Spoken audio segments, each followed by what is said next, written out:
Hello and welcome back to this Orbiter 2016 video series. I'm Tex and this is episode 10 of Journey to Saturn.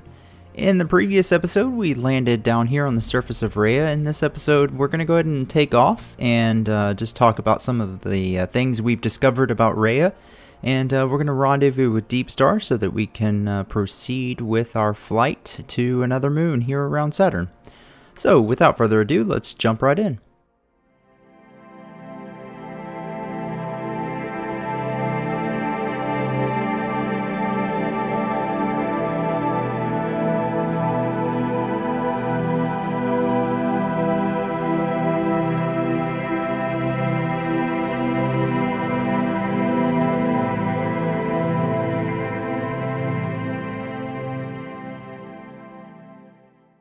Okay, so we're here in the cockpit of our lander, and the first thing I'm going to do is open up Launch MFD. We will, of course, target Deepstar, and we'll see what we have. Target selected. Okay, so we've got the target selected. Looks like we have an intersection approaching in about 34,800 seconds. That's a long time. And the launch heading is about 74 degrees. We're not far off from 74 degrees, it's just a little bit over to the right, so we would essentially just lift off the ground, turn to the right a bit, and then launch into orbit. But it is so long until that intersection comes around, I'm going to use the scenario editor to advance the date. Now I'm doing this because Rhea is such a small moon, and Saturn's gravity influence is so strong, and Deepstar is orbiting at such a low altitude, I'm concerned about the stability of its orbit. So this will basically be a safer way to advance the date. And we're going to assume, of course, the crew's been down here for that period of time, conducting experiments. And now as the launch window approaches within 1500 seconds, we'll go ahead and take off and get back up to the mothership. Now basically I'm going to do what you've seen me do probably a million times by now, but we're just going to lift off the ground. We're going to turn to about 74 degrees. And the only difference really is that our engine is underneath of us on this lander. And I'm not really sure of a better way to do this as far as autopilots go. Essentially, we'll just use our hover engine. That is our only engine. Use our hover engine, lift off the ground, turn to 74 degrees, and then basically pitch the nose down, straight down, so that we're looking at the ground and fire that hover engine to full power until we achieve orbit. And then going forward, I'm just going to use the more traditional synchronized MFD to rendezvous with Deepstar. I may pull up interplanetary and just play around with it a little bit and see what kind of solutions we can come up with. But yeah, you can see we're getting pretty close to the intersection. We're about just under 150 seconds away, so we're going to go ahead and lift off here. I've got the align plane MFD pulled up on the left side so we can verify our relative inclination. Turning to 74 degrees, we'll get a little safe altitude off the ground here. Go ahead and pitch down. And we'll increase the hover engines to full power. And let's just pitch basically straight down, like I said. Deepstar is not orbiting very high. It's about 10 or 12 kilometers above the ground. And so we don't really need to climb up very high. We just need to get our tangential velocity going here. And Rhea is not very large, so it should not take very much velocity to achieve orbit. Pulled up the orbit MFD on the right side, and we'll monitor that. Probably what we're going to do is raise our apoapsis higher than Deepstar's, and that's because Deepstar is orbiting so low that we're going to actually let Deepstar catch up to us. So in other words, we need to raise our orbit higher than Deepstar so that it takes us longer to orbit, and that will just allow Deepstar to catch up to us versus us lowering our orbit altitude and orbiting faster. But the problem is we're already so close to the ground, there's not really much we can do as far as lowering the orbit goes. Translation. Okay, so you'll notice on the align plane MFD, I'm not sure why the estimated thrust is just saying 1 AU, but looking at relative inclination, it looks fine, it's nice and low. And I'm actually just using linear RCS left and right as needed to try and keep that as close to 0 as we can. And watching the orbit MFD on the right side, you can see we're just about in orbit. Our apoapsis is just now at 10 kilometers. We'll go ahead and target Deepstar. And probably don't want to go too much further until we can get... yeah, that's probably good. So apoapsis is around 31 kilometers. Periapsis is below the surface, so the orbit is unstable. We'll coast up to apoapsis and raise that up so that we, of course, don't crash into the ground. Using linear RCS, just translated a little bit to the side, brought relative inclination almost on 0. That looks fine. But like I said, I think what we'll do is just use the sync MFD, just take a look around. That looks awesome. Very, very cool with the surface textures and Saturn up there. But like I said, you know, the sync MFD is my traditional method in the past to rendezvous with a vessel. We've been using IMFD a lot, so we probably play around with it a little bit. But anyway, yeah, you can see we're in orbit. We'll just coast up to apoapsis, circularize the orbit, I guess, and use sync MFD as needed to calculate where we're going to do another burn to raise the orbit altitude. Our plane is aligned with Deepstar, so we're all set. Now, as we proceed forward here, you can watch me conduct the flight, but I thought I'd do something just a little bit different. Seeing that we basically just spent some time down exploring Rhea, I thought that I would just sort of read a little excerpt from NASA's website about Rhea, and let me know if you guys enjoy this, but I did not write this, so credit and goes to NASA. This is directly, again, sourced from their website. But basically, yeah, so Rhea is the second largest moon of Saturn, but with a mean radius of 475 miles, it is less than a third the radius of Saturn's largest moon, Titan. Rhea is a small, cold, airless body that is very similar to sister moons, Dione and, oh good lord, I don't know how to say the name of this moon, Tethys? I'm sure I am butchering that name, so I do apologize about that. But as with the other two moons, Rhea is tidally locked in phase with its parent. One side always faces towards Saturn, as our moon does, and it completes... its 4.5 Earth day orbit around the planet. So in other words, it takes Rhea 4.5 Earth days to complete one orbit around Saturn. Rhea's surface temperatures are also similar to its sister moons, being roughly as warm as negative 281 degrees Fahrenheit. I'm not sure how you can call that warm. That would be negative 174 degrees Celsius. And that is in sunlit areas, and ranging down to negative 364 degrees Fahrenheit or negative 220 degrees Celsius in shaded areas. Also, like its sister moons, Rhea has a highly reflective or geometric albedo, suggesting a surface composition largely of water ice, which behaves like rock in Rhea's temperature range. So in other words, this ice is so cold, it's not like something you're going to go skiing in, or, you know, you're going to have a nice winter vacation in. This stuff is rock hard. So that's rather interesting at temperatures that cold. Rhea's density is Rhea's density of 1.233 times that of liquid water suggests that Rhea is 3/4 ice and 1/4 rock. Cassini spacecraft measurements from a close encounter showed a moment of inertia about its axis, a measure of how difficult it is to change its rotation, of a higher value than what would be expected if Rhea has a rocky core.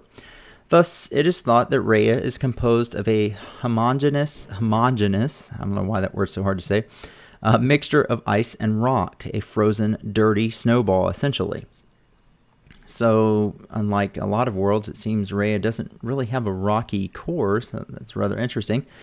Rhea, at a distance of 327,500 miles, is further away from Saturn than Dione and Tethys, maybe it's Tethys.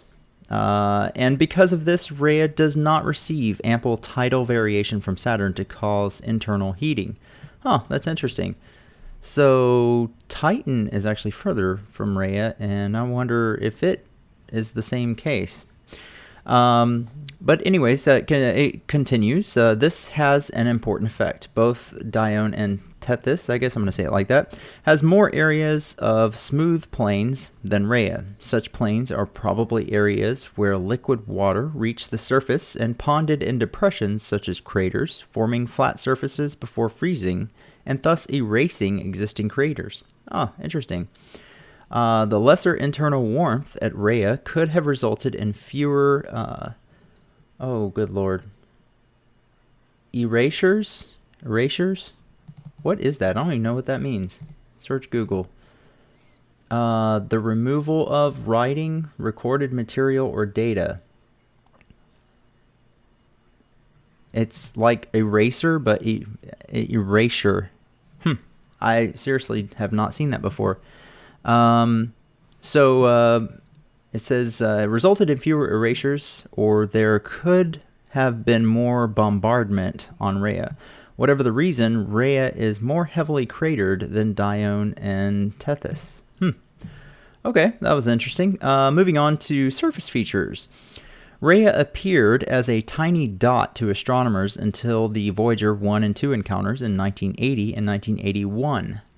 The Voyager images showed that Rhea's features could be divided into two regions. The first being heavily cratered, bright terrain with craters larger than 25 miles or 40 kilometers across, and a second type of area in parts of the polar and equatorial region with craters less than 25 miles or 40 kilometers across. This difference may indicate there was a major resurfacing event sometime in Rhea's history. However, it would have been long ago because there are few young craters with rays extending away from them as the Earth's moon. The average age of the plains is thought to be around 4 billion years old, so that's not much younger than the solar system. I guess about 4.5 billion years ago. The Voyager images also showed mysterious linear wispy lines with lengths of tens to hundreds of miles, often cutting through plains and craters. In 2006, Cassini spacecraft images showed that the wispy areas are subsidence fractures that make canyons, some of them several hundred meters high. The walls of those canyons are bright because darker material falls off them, exposing fresh, bright water ice. These fracture cliffs show Rhea may have been tectonically active in its past. This type of surface feature also occurs on Dione and Tethys. And then its atmosphere. So the Cassini spacecraft detected a very thin atmosphere known as an exosphere, infused with oxygen and carbon dioxide around Rhea in 2010. I didn't think there was one, so that's kind of interesting. It was the first time a spacecraft directly captured molecules of an oxygen atmosphere, albeit a very thin one, at a world other than Earth. The oxygen appears to arise when Saturn's magnetic field rotates over Rhea. Energetic particles trapped in the planet's magnetic field pepper the moon's water ice surface. They cause chemical reactions that decompose the surface and release oxygen. The source of the carbon dioxide is less certain. Clearly, we're not sure of that still, but that's interesting. It says oxygen at Rhea's surface is estimated to be about 5 trillion times less dense than what we have on Earth. But the new results show that surface decomposition could contribute abundant molecules of oxygen, leading to surface densities roughly 100 times greater than the exosphere of either Earth's moon or Mercury. The formation of oxygen and carbon dioxide could possibly drive complex chemistry on the surfaces of many icy bodies in the universe. I did not know that, so I'm learning something new with you guys. Rings, really? In 2008, the Cassini spacecraft found evidence of material orbiting Rhea, the first time rings had been found around a moon. The broad debris disk and at least one ring appear to have been detected by a suite of 6 instruments on Cassini specifically designed to study the atmospheres and particles around Saturn and its moons. That's interesting. So we have Saturn with rings and one of its moons with rings. So I guess rings are more common than I thought anyways. Basically discovered by Giovanni Cassini, and looks like the day before Christmas Eve in the year of 1672. And I think it was Giovanni Cassini, I think it was the 3rd moon discovered around Saturn, if I recall reading that previously. And it was Giovanni Cassini's 2nd moon around Saturn to discover. And then how Rhea got its name, finally, the name Rhea comes from the Greek goddess or Titan Rhea, who was the daughter of Uranus and Gaia. Her husband was Kronos, the Roman Saturn. Rhea was also called the mother of the gods because she gave birth to several of the gods of Mount Olympus, including Zeus, the Roman Jupiter. Cassini referred to Rhea as one of the 4 Sidereal Laodicea stars of Louis, after King Louis. I think he did that to honor him. And then astronomers also refer to Rhea as Saturn V, denoting the 5th moon in distance from Saturn. Geological features on Rhea generally get their names from people and places from creation myths. Interesting. So the International Astronomical Union now controls the naming of astronomical bodies. So yeah, that's just a basic rundown on Rhea. I thought that was sort of interesting. I think I did read a little bit about it on Wikipedia and like some basics. Its eccentricity is relatively low. It seems like it's in a pretty circular orbit. We mentioned its orbital period is about 4.5 days. Its average orbital speed is 8.48 kilometers per second. Its inclination is 0.345 degrees with relation to Saturn's equator. And let's see, its surface gravity is 0.264 meters per second squared.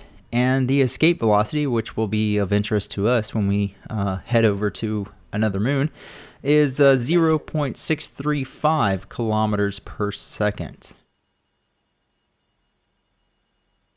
So anyways, yeah, I hope you guys found that somewhat interesting. But yeah, now we're back here in orbiter. Let's talk about what's going on in our flight. You might have noticed that I did play around a little bit with interplanetary, just looking at solutions. And one of the problems that I had was that it appeared that we would have to basically lower our orbits so much that it would take us into Rhea. Now, I'm sure if I played around with it more, I could have found a solution, but I just thought, let's just do something a little bit different. We will very soon get back to playing with IMFD. So yeah, that's a really cool view of Saturn as we drift up here. But you can see I've set it up so that we have our rendezvous point in daylight, and Deepstar just passed over that point, and we are approaching our final orbit here as we pass over the rendezvous point. I'm going to go ahead and bring the DT min, the time of arrival difference there, back down to 0 as we cross over that rendezvous point. And you can see we had to raise our orbit pretty high. Our apoapsis got up to about 280 kilometers in order to basically let Deepstar catch up to us relatively quickly so we weren't up here so long. But we have plenty of fuel. It's not going to be like our rendezvous at Titan. So, there's no need to really, take forever to rendezvous with Deepstar. So, just actually going to use linear RCS. I don't think the hover engines are going to be needed for this. And besides that, I was pointed the wrong direction. But there we go. We got DT min back down to 0. We're time accelerating on this final orbit. We'll go ahead and pull up the vessel info for Deepstar and get our comm nav frequencies tuned in here. So I think we were docked at port number 2. Yeah. Okay, so 134.20 for the docking port and 134.00 for the long-range transmitter. So we'll go ahead and get those tuned up and just continue coasting around.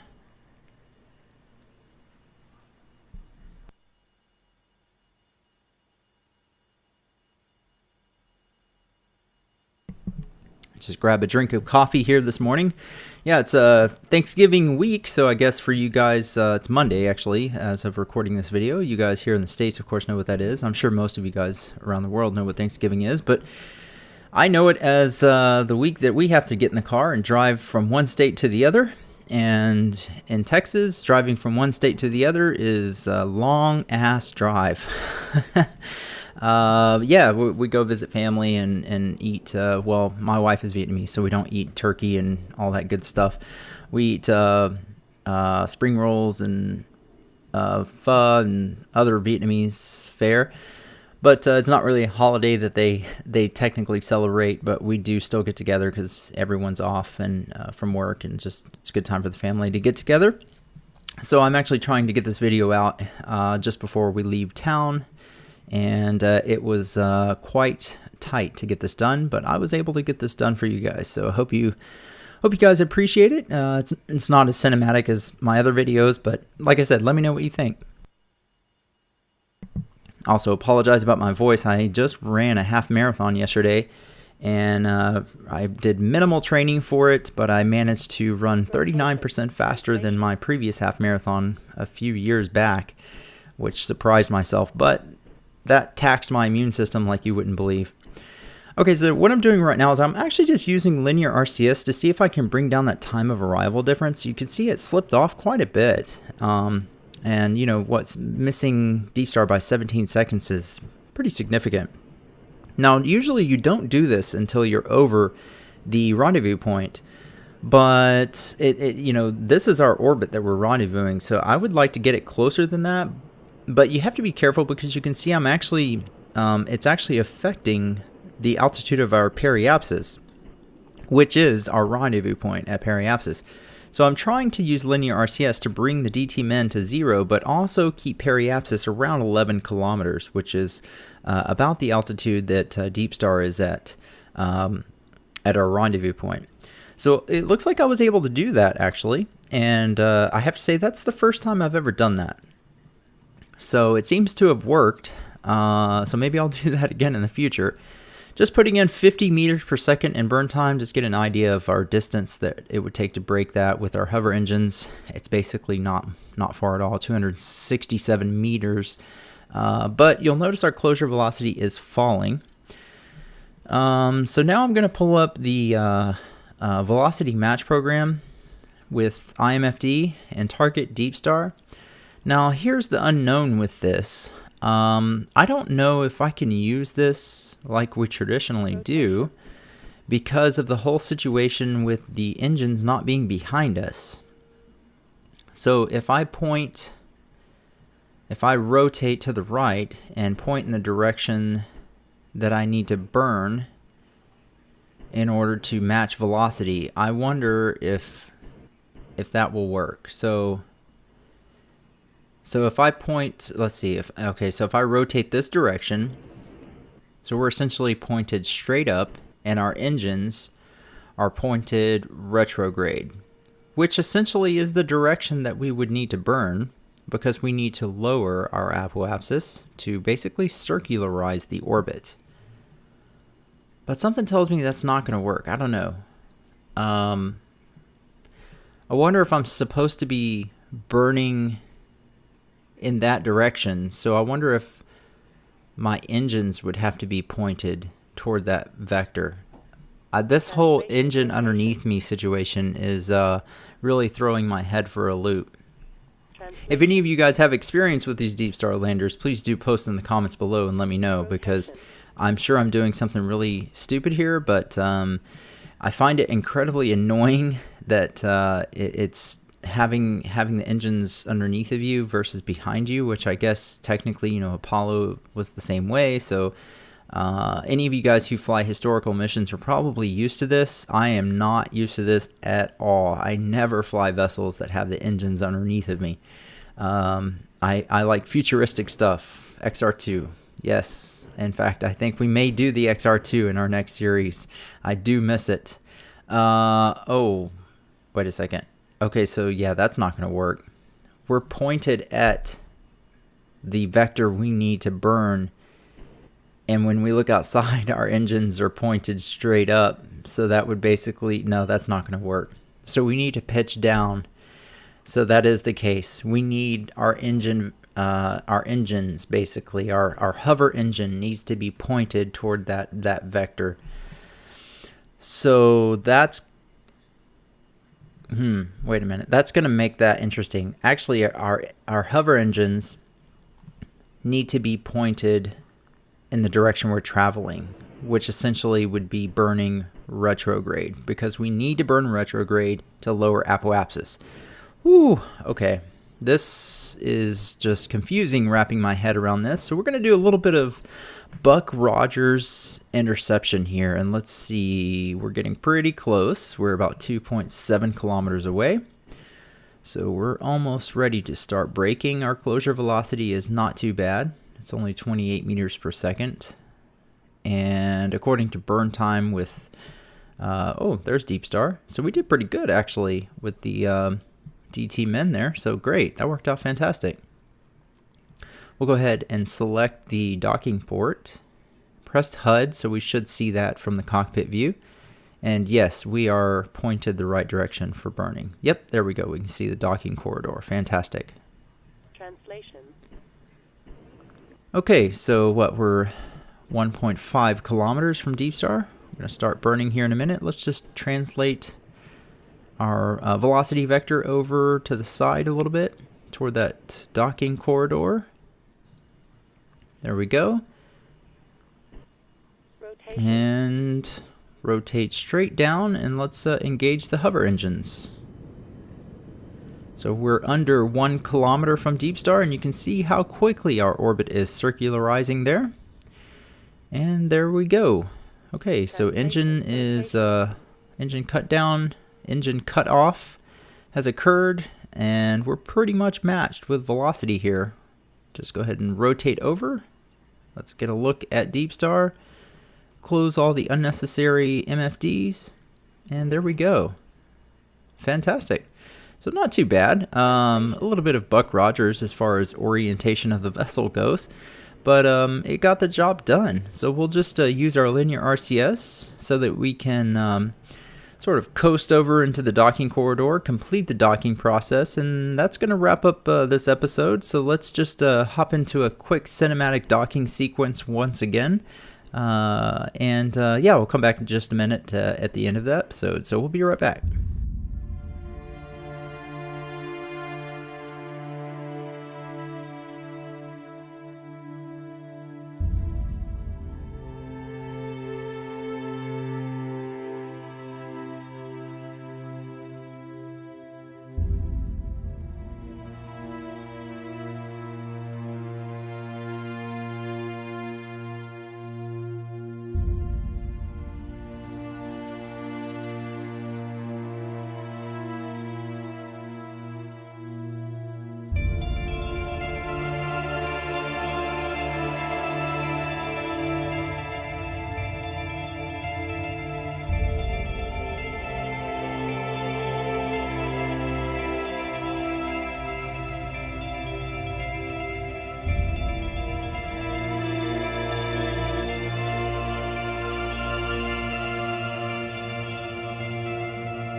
Okay, distance is 1.5. 4, 3, 2, 1. Contact. Fantastic. All right. So, yeah, guys, listen, once again, this episode was a little bit different. It was a little short on time, quite frankly, because, like I said, it's Thanksgiving week. We're trying to get out of town, but I do hope you guys, as always, enjoyed this episode. This has been a really fun series. I think what we'll do when I get back is see about getting over to Enceladus, because what journey to Saturn would be complete without at least going by Enceladus. So yeah, we've got some planning to do coming ahead, and I think not far after that we're going to be getting back to Earth, so that will be fun in its own right as well. So I guess to all of my American viewers, happy Thanksgiving to you guys. To anyone else who happens to celebrate Thanksgiving, just enjoy your time this weekend with family and friends. And man, as always, guys, really appreciate you watching and following the series. So until the next episode, take care, and I will see you then.